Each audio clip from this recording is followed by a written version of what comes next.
Hi hello friends అందరికీ నమస్కారం. ఈరోజు ఈ వీడియోలో తెలంగాణ రాష్ట్ర వ్యాప్తంగా రేషన్ కార్డు కలిగిన వారికి ప్రభుత్వం 2 ముఖ్యమైన పథకాల అమలుకు గ్రీన్ సిగ్నల్ ఇచ్చింది.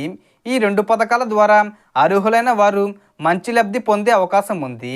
సో ఆ పథకాలు ఏంటి, ఏ తేదీని విడుదల చేస్తారు, అర్హతలు ఏంటి, సో దానికి సంబంధించిన పూర్తి ఇన్ఫర్మేషన్ ఈ వీడియోలో తెలుసుకుందాం. వీడియోని ఎక్కడ కూడా స్కిప్ చేయకండి ఫ్రెండ్స్, అండ్ వర్డ్ చూడండి. వీడియోని స్టార్ట్ చేసే ముందు మీకు ఒక small request friends, TG government నుంచి పథకాలకు సంబంధించి ఏ చిన్న అప్డేట్ వచ్చినా మీరు మిస్ కాకుండా ఉండాలంటే వెంటనే మన ఛానల్ని సబ్స్క్రైబ్ చేసుకోండి.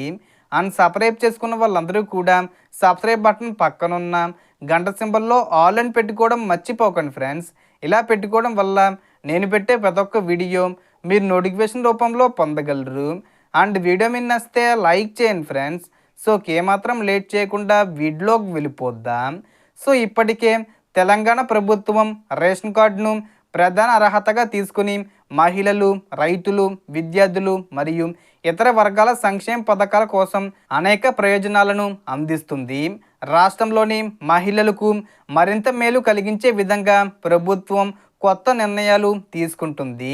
ఉగాది కానుకగా ఒక పథకం ద్వారా 4,000 రూపాయల వరకు మరియు మరొక పథకం ద్వారా నెలకు 2,500 రూపాయల వరకు లబ్ధి కలిగించేలా చర్యలు తీసుకుంటున్నట్లు సమాచారం. ఇప్పటికే చాలామంది ఈ పథకాల కోసం ఎదురు చూస్తున్నారు. ఇదే సమయంలో ప్రభుత్వం మరో ముఖ్యమైన అప్డేట్ కూడా ఇచ్చింది.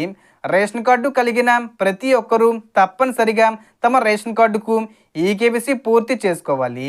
ఈకేవైసీ పూర్తి చేసినప్పుడు మాత్రమే రేషన్ కార్డు యాక్టివ్గా కొనసాగుతుంది మరియు ప్రభుత్వం ఇచ్చే పథకాల లబ్ధి పొందగలుగుతారు. కుటుంబంలో ఒకరు మాత్రమే కాకుండా రేషన్ కార్డులో ఉన్న ప్రతి సభ్యుడు కూడా దగ్గరలోని రేషన్ దుకాణానికి వెళ్ళి ఆధార్ నెంబర్ ద్వారా బయోమెట్రిక్, ఫింగర్ ప్రింట్ ఇవ్వడం ద్వారా ఈకేవైసీ పూర్తి చేసుకోవచ్చు.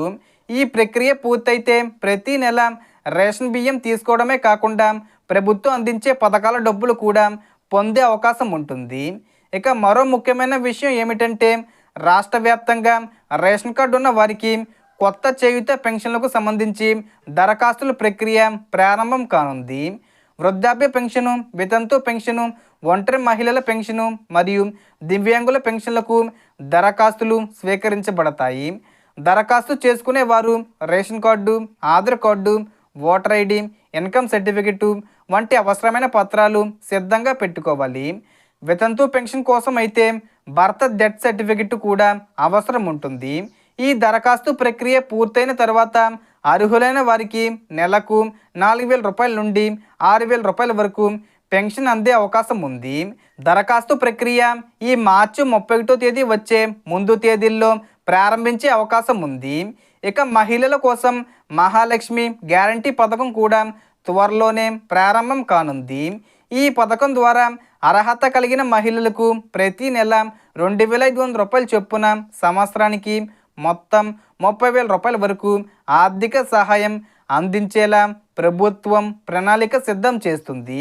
ఈ పథకానికి దరఖాస్తు చేయాలంటే ration card, Aadhaar card, bank ఖాతా మరియు ఫోన్ నెంబరు తప్పనిసరిగా ఉండాలి. అదనంగా ఆధార్ బయోమెట్రిక్ అప్డేట్ చేసి ఉండాలి మరియు ఆధార్కు మొబైల్ నెంబరు లింక్ చేసి ఉండాలి. సాధారణంగా 18 నుండి 55 సంవత్సరాల మధ్య వయసున్న మహిళలకు ఈ పథకం వర్తించే అవకాశం ఉంది. కాబట్టి రాష్ట్ర వ్యాప్తంగా ఉన్న మహిళలందరూ ఈ పథకాల కోసం సిద్ధంగా ఉండాలి. ముఖ్యంగా రేషన్ కార్డు యాక్టివ్గా ఉండడం చాలా అవసరం.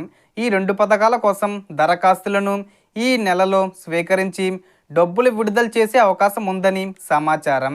అంటే ఈ మార్చి 31వ తేదీ వచ్చేలోపు సేకరించి ఏప్రిల్ నెలలో డబ్బులు విడుదల చేసే అవకాశం ఉంది. కాబట్టి అర్హులైన వారు అన్ని పత్రాలు సిద్ధం చేసుకొని సమయానికి అప్లై చేసి ఈ పథకాల ద్వారా లబ్ధి పొందండి. వీడియో మీకు ఉపయోగకరంగా అనిపిస్తే తప్పకుండా లైక్ చేయండి. మీ బంధువులు మరియు స్నేహితులతో షేర్ చేయండి. అలాగే ఇలాంటి ప్రభుత్వ పథకాల తాజా అప్డేట్స్ అందరికంటే ముందుగా తెలుసుకోవాలంటే మా ఛానల్ను సబ్స్క్రైబ్ చేసి పక్కనే ఉన్న బెల్ ఐకాన్ను ఆన్ చేయండి. Thanks for watching.